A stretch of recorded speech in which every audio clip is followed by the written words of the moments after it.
Непријатно е токму пред новогодишните празници да се зборува за политички теми, а уште поневкусно е кога тие се поврзани со криминал, корупција, нетранспарентност и нечесност, се вели во писмената реакција на Општинската организација на СДСМ од Кочани како одговор на пресконференцијата на поранешниот градоначалник Димитровски.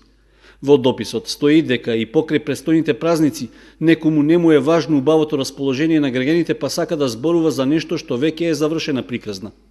Поранешниот градоначалник на Кочани Ратко Димитровски се обидува во стил на ранет лав да ја измие вината од своето лице, иако јавноста не само во општината, туку и пошироко знае како работеше тој во изминатите скоро 9 години.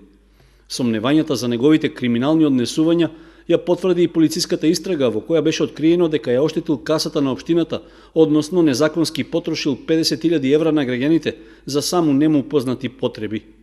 Поради тоа си доби и кривична пријава, па сега на 2 дена пред Нова година инфантилно се правда дека некој му прави хајка и политички реваншизам. Ниту му се виновни граѓаните, ниту членовите на СДСМ, туку виновен е самиот, затоа што кога го предупредувавме дека може да одговара за начинот на кој ја раководи локалната самоуправа, тој се однесуваше како да е глув.